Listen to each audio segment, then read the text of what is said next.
Hi, I'm Sam, this is Mindful Gains, this is day 33 of my 12-week challenge. Today I just want to talk about turning vegan, how that came about. It was definitely Beck, my wife's inspiration. Then I came home one day and she said, Sam, I think I'm going to try a vegan diet. And I was a little bit shocked, a little bit concerned. And to be honest, I didn't know much about veganism. I just had the stereotypes that most people have about vegans, just ignorance really. I just kind of had this stereotypical view of what a vegan was, and it wasn't really the truth or the full picture of what it's actually about. So Beck was the one to sort of instigate it for us. She did that mainly due to health reasons, diet reasons. She wanted to eat a healthier food. She'd learned a bit about the meat industry and she wanted to try something different. So as Beck's the main chef in the house, I had to go along with that, and I was happy to do that. The food that she was cooking was really tasty and fresh. But initially I was just kind of eating vegan 5 days a week, and then on the weekend when we went out, I would eat meat in restaurants. So that's how I kind of transitioned.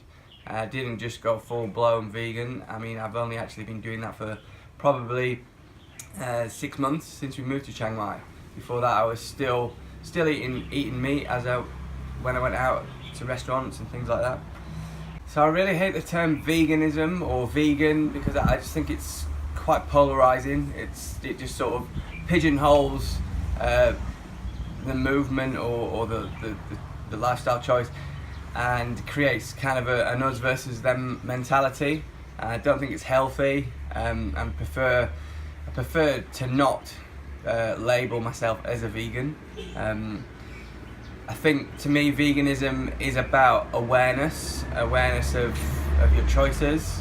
So there's a compelling reason for anyone to consider veganism, no matter kind of what your beliefs or where you stand on certain issues. But I guess the number one draw card for a lot of people, and this was certainly true for my wife Bex, was for your health. So I'm going to introduce you to 3 documentaries that I really believe you should watch. You can watch all 3 within 5 hours, and I'd be very surprised if they didn't change your perspective or open your eyes or your mind, or just change your awareness. So number 1 is What the Health.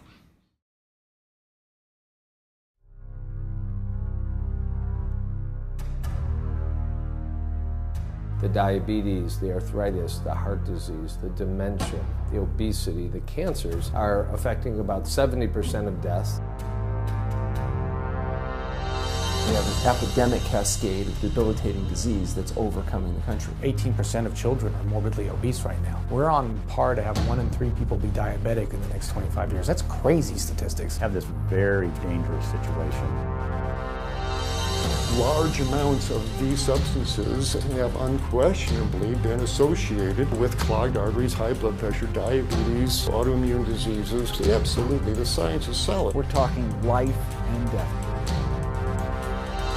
Health organizations have become co-opted. They are taking money from the very industries who are causing the problems. There's a very strong pharmaceutical industry and lobby that has a huge stake in preserving the status quo. We've got a $35 billion statin drug industry. Do they ever want to see that go away? The government's in bed with anyone that gives them the most money. These are government programs. Consumers have no idea. We consider it normal that a town the size of the town I grew up in gets wiped out every year. If that many people were being killed by some terrorist group in the United States every year, we would find them. From a community standpoint, from all other aspects, we're in a state of emergency. They care more about cooperation than do people. They spend at least $138 million lobbying Congress. These companies really have a vested interest in making sure that the public doesn't have information about their effects. Any little thing that comes up, man, they beat it to death. They're trying to silence people into not speaking out and not showing the truth. If that's where you want to go with this, I'm sorry, I'm not the person that you should be talking to. The European Association of Science.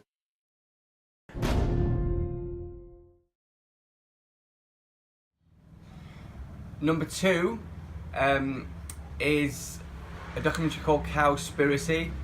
Personally, this was the documentary that sort of impacted me the most, because I come from a place of kind of having quite a lot of concern for the state of the planet and the globe and global warming, and it's kind of a deep-rooted concern I've had since I was a little kid. So to learn about the impacts that animal agriculture have on the globe today, but more alarmingly to then learn how the government are covering up this activity because of profits, was very alarming for me, and it really moved me, and it made me quite angry. And I think that was a big turning point for me.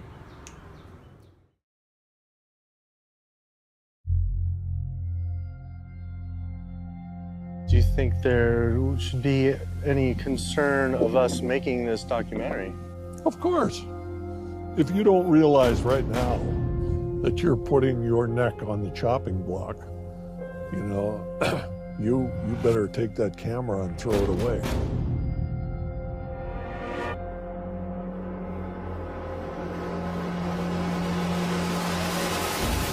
It's an environmental disaster that's being ignored by the very people who should be championing.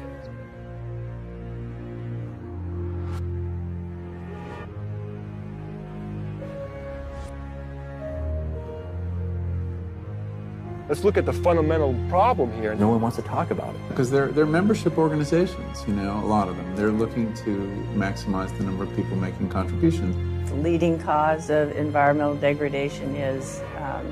We need to address that as well. It's not up to the Department of Water Resources. Hard to actually target like one thing. I don't necessarily know what it is. There's suppression and mismanagement of information everywhere it abounds. It starts at the local level, but then it goes all the way to Congress. When you consider the devastation it's having on our planet as well as the oceans. And we're in the middle of the largest mass extinction of species in 65 million years. They can dictate the federal policies because they have so much political power. And one of the largest industries on the planet with the biggest environmental impact, trying to keep us in the dark about how it's operating. That's the one thing no one talks about. Everybody goes around that. Unfortunately, we are no longer able to fund your film project. We had a meeting, and due to the growing controversial subject matter, we have some concerns and have to pull out. You're going up against people that have massive legal resources, and you have nothing. A lot of people just keep their mouths shut because they don't want to be the next one with the bullet to their head. I don't know that I would want to comment on that. Number 3 is EARTHLINGS. Now this is all about the slaughter and the misuse and mistreatment of animals by the human race. I think of all the vegans, the animal activists are the people with the loudest voices. These are the people that are protesting, and these are kind of the public face of veganism, which I'm not sure is a good thing at times. I understand why they're doing it, because they're just so passionate about the animals, and to them it's kind of like there's a Holocaust happening every day. So they're really moved to try and do something, but I don't think you can force your opinions on people. People need to be open to receive a message, or a better way to do something is to influence somebody rather than just tell them, because most of the time they're not willing to listen. They don't want to listen, and they don't really want to change. So, but anyway, EARTHLINGS it's quite a depressing documentary. It's really sad. So grab your tissues and watch this. 3 primary life forces exist on this planet.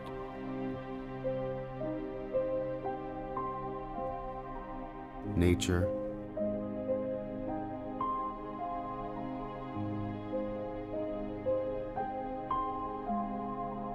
animals,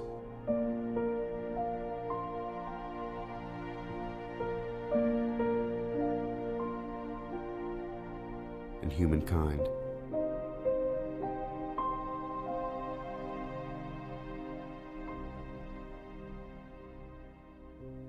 We are the Earthlings.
connection.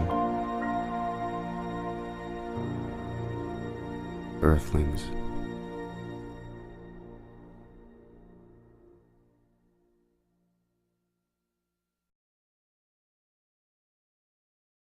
So there are the 3 documentaries. You got What the Health, which is all about the diet impacts, Cowspiracy, which focuses on the global impact, and then Earthlings, which is just about the exploitation of animals and the mistreatment of the human race, basically.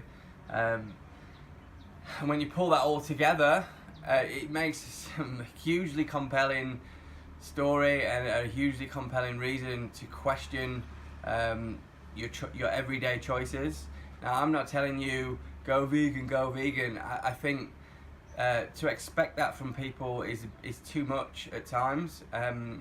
But even if you transition from 3 days a week eating meat to 4 days a week eating plants, whatever that is, it just a shift, even a small shift in habits, if it's on a global scale, can have a huge impact. So please just watch those documentaries and keep an open mind and make your own decisions. Peace. Just wanted to show you the view from my little balcony here. It's pretty beautiful. Look up there, you can see the palace up on the hill. Booping Palace here in Chiang Mai. Stunning. So there's my garden. And here's my little there's my tripod. Here's my little chill balcony. Love it. Okay guys, peace out.